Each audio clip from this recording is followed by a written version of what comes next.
oven cleaning, and you know there's very strong chemicals used to clean the oven, but instead of that I use baking soda, and it works wonderfully. And all you need to do is, and I do this before I go to bed if I know I want to clean the oven the next day, sprinkle the bottom of the oven generously with water. So all over the grimy spots, first remove all the stuff that's cooked, and you can just sweep it out with a paper towel and wet paper towel. You can collect it all because stuff burns and it's like little ashy things, and you just take those out. Then put like a layer of water on the bottom of the oven. Cover everything nicely, generously with water, and sprinkle your baking soda all over the bottom of the oven and let it sit. Now that will eat away at it all night, and when you wake up the next day and you go to clean your oven, you can just wipe all the grime away. You might want to use a little scouring pad, one of those kind that are made of plastic, like a little green one, or the plastic adobes. And scrub some of the little areas that need something loosened off, and you just wipe it away, and then rinse it nice. I'll use a little bit of dishwashing liquid soap after to just clean it nicely. And one of my favorite dishwashing liquids that I use is the vegetable-based liquid soap, and it's Dr. Bronner's Castile soap, and I've been using that for years. And it's great because you know what else you can do with it? You can wash fruits and vegetables.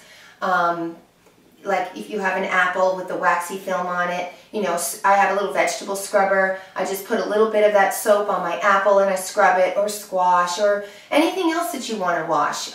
Oranges, grapefruits. I always wash my produce with soap before cutting it or eating it to remove the pesticides, the residues. Now things have E. coli bacteria. People are getting sick from that. So it's really important that you wash your fruits and vegetables properly. Now if you have something like lettuce, something like that that's soft, and you can put a little bit of the soap in water and let it soak, or what I like to do is I put a little bit of vinegar in the water and I let it soak in the vinegar, and I swish it around, and then when I dump out the water, then I'll kind of wash each individual leaf a little bit nicely with cold water, and I'll let it sit in a dish drain and dry before I make my salad.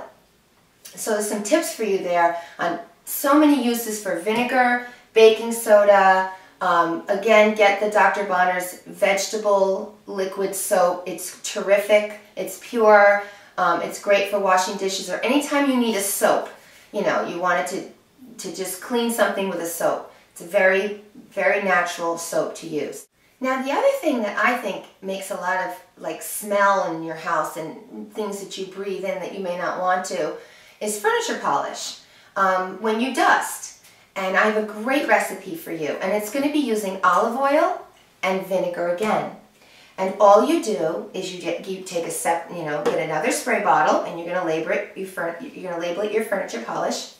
1/4 cup of olive oil, 1/4 cup of vinegar. Shake it up in the spray bottle and spray it right on your furniture, and wipe it with a nice soft cotton cloth. Polish it up really nice. What the vinegar does is it cleans the furniture very nicely, and the olive oil is a wonderful conditioner and polisher for the furniture. Now don't worry if you think that your furniture is going to remain smelling like vinegar. It's not. It dissipates, and actually it leaves a really nice smell, clean, kind of nutty smell to the furniture. I mean, I love it. And it was not offensive to me at all when I was pregnant. It was the only thing I could use on my furniture. I mean, when you spray Pledge or whatever, half goes in the air, half goes on your furniture, you inhale it. It's much nicer to use something that's natural. Now look what we've done with just these several ingredients. I mean, it's so easy to clean green. People just don't know how to start. They don't know what to use. They don't know what's available for them. So I wanted to help you understand that. Now I have another great tip for you. If you have a musty piece of furniture, sometimes it gets that old furniture smell, and you want to remove that old furniture smell, well, I have a great thing for you. And it's using Australian tea tree oil. And you know I love tea tree oil. You just mix 2 teaspoons of Australian tea tree oil into 2 cups of water and place it into a spray bottle. Now my mom had this old dresser that she inherited, and she said, oh, it smells kind of musty. So what I did was I sprayed it all up with this mixture of the tea tree oil and water and just let it sit. No rinsing required. Just leave it on there.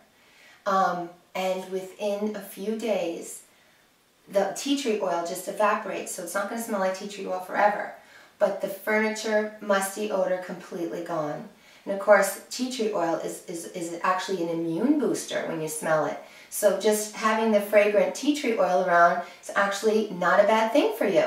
So keep that little tip in mind. If you ever get something at a garage sale, or you have an old piano or something, or you can't get it really near the keys, but you know, something that's an old piece of furniture that has that old smell, or even if it's something that smells like cigarette smoke or something, and you want to freshen it up and get rid of that smell, that's a wonderful way to do it. Which leads me to another tip for you about deodorizing things. Now, I don't use air fresheners. What I use is baking soda.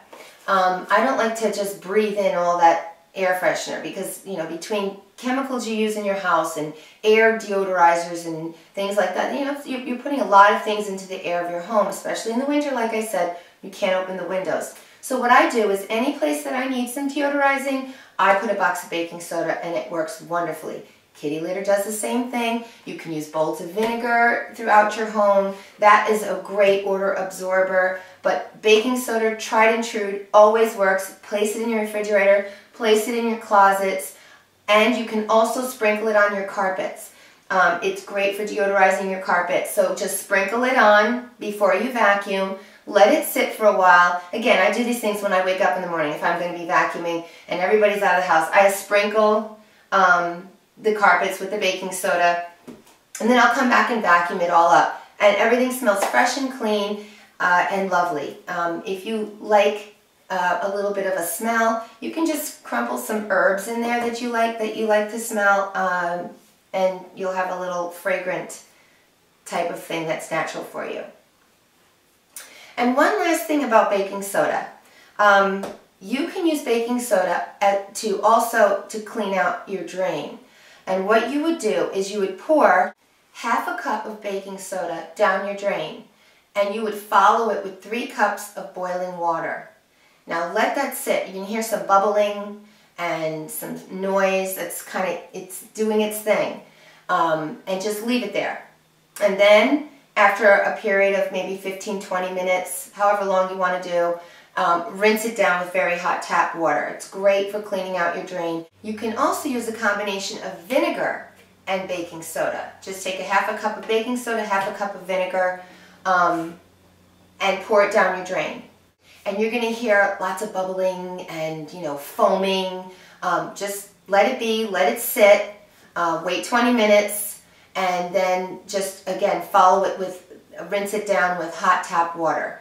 And it's a great way to keep your drain clean. You know, food collects in there and mold grows down on the sides, you know, black mold, and it gets slippery and slimy. And this washes away very nicely. So there you have a bunch of wonderful green tips to clean your home without chemicals, to keep the air in your home clean, to keep you from inhaling toxic fumes from all of the daily cleaners that we use in our lives. Well, I hope you found this video helpful. I hope you'll give my tips on green cleaning a try. I think you'll really like it. I think you'll really enjoy having a cleaner environment to live in and knowing that you're using natural, healthy products to clean your home instead of toxic chemicals that you're going to be inhaling that are going to get into the air of your home. So please subscribe because I have a lot more to come, and please visit me at my blogspot where I do a lot of writing, and I am now currently on Facebook, so you can visit me there as well. Okay, I'll see you soon. Bye everybody.